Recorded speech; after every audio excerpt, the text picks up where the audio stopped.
Hey, I'm PJ Ochlan. I'm a narrator and a coach, performance and dialect. Y'all, this is ACX University. This is ACX University. Hey, how you doing? This is ACX University. How are you? Good to see you. All right. Here's one of my favorite things in the accent world. It's like this treasure map that unlocks so much. It's the concept of unvoiced and voiced consonants. You're going to find it factors into the English-speaking world in certain places and really comes into play with foreign language accented English. Take these pairs of letters. Would you believe the letter on the left is actually identical to the letter on the right? The only difference between the two is whether or not your vocal cords are activated. So let's do the F, for example. Place your upper teeth on your lower lip and just blow air. That's an F. Now put your hand here. Now we're going to do a V sound. Once again, your upper teeth are on your lower lip, but now you're going to feel your vocal cords are going to vibrate. V. Mechanically, it's the same letter, except your vocal cords are activated. F, V, K, G, P. The plosives. P, B, S, Z, T, D. Let's do those clusters. Sh, zh. ZH isn't necessarily the spelling. This is the sound zh that comes up in a word like usual. It's not usual, it's usual. We have two different TH sounds. The unvoiced TH in words like think, thank, and Thursday, and the voiced TH in this, that, there. If we're working on accents where the speaker of a foreign language didn't grow up with a TH sound, they're going to use something else to replace that TH that's more comfortable. With our German, I could say, what do you think about that? I'm turning it into essentially S and Z. I might do the same thing for French. I might say, well, what do you think about that? I'm still using S and Z, but it sounds different because of placement. Don't forget that.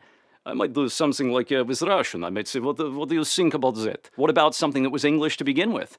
Well, let's talk about working class English. Cockney. I could say, what you think? What you think? It sounded like the TH in think turned into an F. Look at the treasure map. If an F replaced the unvoiced TH, what do you think might be likely to replace the voiced TH? Well, I don't know. I'll ask my brother. F and V are buddies, right? Now let's look at another aspect of this treasure map. We're going to go back to our friend, the German. I want you to listen really, really closely on all these replacements I make. I could say this accent is very hard. It is hard to do. What do you hear there? Hard.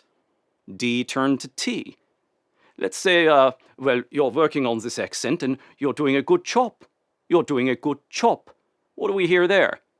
Yeah, you probably heard the J turn into a CH, but what else happened? The B turned into a P. Chop replaced job. We have cats, but we also have dogs. In English, when we have an S following a voiced sound, especially in plural words, it turns into a Z. Never go by spelling. Listen for the sound. We have cats and dogs. So now using this, I'm unvoicing that Z sound back into an S. Dogs, cats, trees. So this is obviously really advanced stuff. When you start to break these things down and you do your research, maybe look up YouTube videos or accent samples that you're using from a mimicry standpoint, which is great, you start to dig into the nitty-gritty on why does it actually sound the way it does. And you start to realize that these are some of those nuggets that help you get where you want to be. So oftentimes, as actors, if you're learning an accent, we get caught up in the idea that it's all about the phonetics. It's only about those sound changes. That if you could just get those sound changes, you magically sound like the accent you're trying to portray.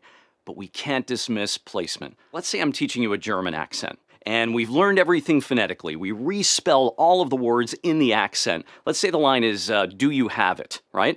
And we look at a line like that, and I say, well, there's not too much of a change with the long U sound in do and you, or the short I in it. There's one word maybe we can change a little bit, which is the word have. A German might change a short A sound to a short E, and a V sound to an F.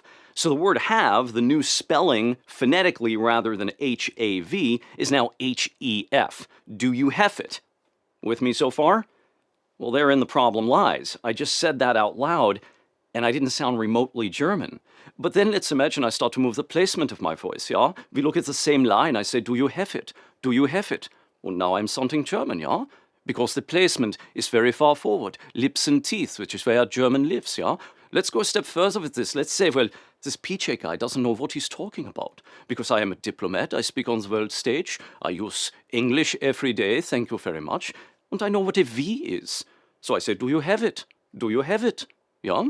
Well, this is still sounding German. In that example, notice how I went back to the standard American, but I was able to, as the German, ignore the sound change advice. I didn't say hef. That starts to make it feel like the placement trumps the phonetics, like that's more important. I wouldn't go that far, but I would say that both the placement and the phonetics are each worth 50%, and to get the passing grade, you need some combination of the two. Do you have it? Do you have it? Do you have it? When you're doing foreign language accented English, there's a lot of room for error. You could have two neighbors in Italy who grow up across the street from each other, but one learned English from American TV at the age of 5, and the other learned from a British professor in university. You're going to end up with two very different Italian accented English accents. Again, if it's for character work, don't sweat it. It doesn't have to be perfect. If you're connected to that character, the listener knows which character is speaking, you're gonna be okay. If you let the accent work dictate the performance, then you're really just playing a voice. You get caught up in some of the things that might seem more caricature rather than a real grounded character.